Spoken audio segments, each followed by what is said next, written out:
حضرت محمد صلی اللہ علیہ وآلہ وسلم بار بار اپنی امت کو بتاتے رہے کہ حسن و حسین میرے بیٹے اور جنت کے جوانوں کے سردار ہیں۔ اگر مجھے اجر رسالت دینا چاہتے ہو تو میری آل سے محبت اور مودت رکھو۔ مگر رسول اللہ صلی اللہ علیہ وآلہ وسلم کی رحلت کے بعد مدینہ کے لوگ بدل گئے۔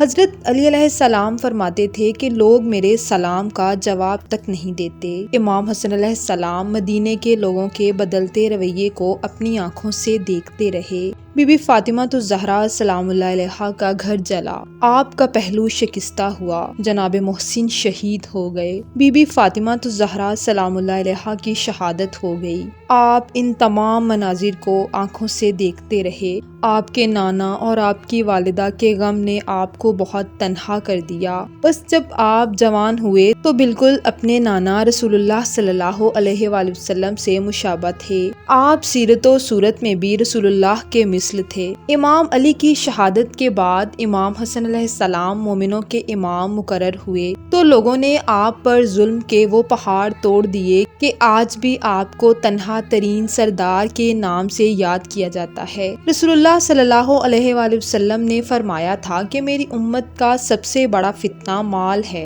دولت ہے۔ بس جب ظالم حکمران وقت نے اس صدا کو بلند کیا کہ جو امام حسن علیہ السلام کو قتل کرے گا اسے ہم اشرفیوں سے نواز دیں گے، ہر کوئی امام حسن کے قتل کے خواب دیکھنے لگا اور یہ چاہتا رہا کہ میں حسن کو قتل کروں تاکہ انعام مجھے ملے۔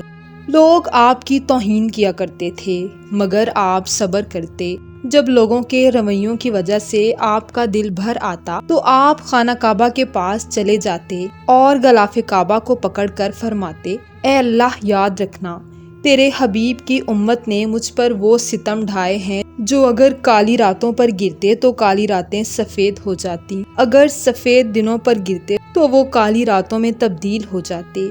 جس علی نے ہر دم اسلام کو بلند کیا آج لوگ اسی علی کی توہین کرتے ہیں۔ اے اللہ مجھے اسی دن کا انتظار ہے جس دن تو حساب کرے گا۔ آپ اپنے آنسوؤں کو غلاف کعبہ سے صاف کرتے اور واپس آ جاتے۔ بس 28 صفر 50 ہجری کو آپ کو زہر دے دیا گیا۔ وہ ایسا زہر تھا کہ اگر اس کا ایک قطرہ کسی تالاب میں گر جاتا تو اس تالاب کی ساری مچھلیاں مر جاتی۔ جیسے ہی وہ زہر پانی میں ملا کر آپ کی بیوی جودہ بنت اشس نے آپ کو دیا، آپ نے وہ پانی نوش فرمایا، آپ کے منہ سے آپ کے جگر کے ٹکڑے باہر آنے لگے، گھر میں کوہرام مچ گیا۔ آپ نے امام حسین علیہ السلام سے وصیت کی کہ حسین مجھے نانا کے پہلو میں دفن کرنا، اور اگر وقت کے حاکم میرے نانا کا پہلو نہ دیں تو مجھے میری ماں کے قدموں میں دفن کر دینا۔ بس جب گھر سے آپ کا جنازہ اٹھا کر رسول اللہ کے روضے کی طرف لے جایا گیا تو جنازہ راستے میں ہی تھا کہ چند ظالم آ گئے اور کہنے لگے کہ اس علی کے بیٹے کو ہم رسول اللہ کے پہلو میں دفن نہ ہونے دیں گے۔ کچھ لوگوں نے کہا کہ کیا تم بھول گئے ہو، یہ وہی حسن ہے جو جنت کے جوانوں کا سردار ہے، مگر ان ظالموں نے کسی کی نہ سنی اور تیروں کی برسات کر دی، حتیٰ کہ امام حسن علیہ السلام کا مبارک جنازہ گر گیا۔ یہ دیکھا تو مولا عباس نے تلوار نکال لی۔ امام حسین علیہ السلام نے مولا عباس سے کہا، عباس صبر کرو، میرے بھائی حسن کی یہ وصیت تھی کہ جنگ نہ کرنا، اگر یہ ظالم رسول اللہ کے پہلو میں جگہ نہ دیں تو مجھے میری ماں کے قدموں میں دفن کر دینا۔ بس امام حسن علیہ السلام کے جنازے سے تیروں کو نکالا گیا اور آپ کو جنت البقیع میں دفن کر دیا گیا۔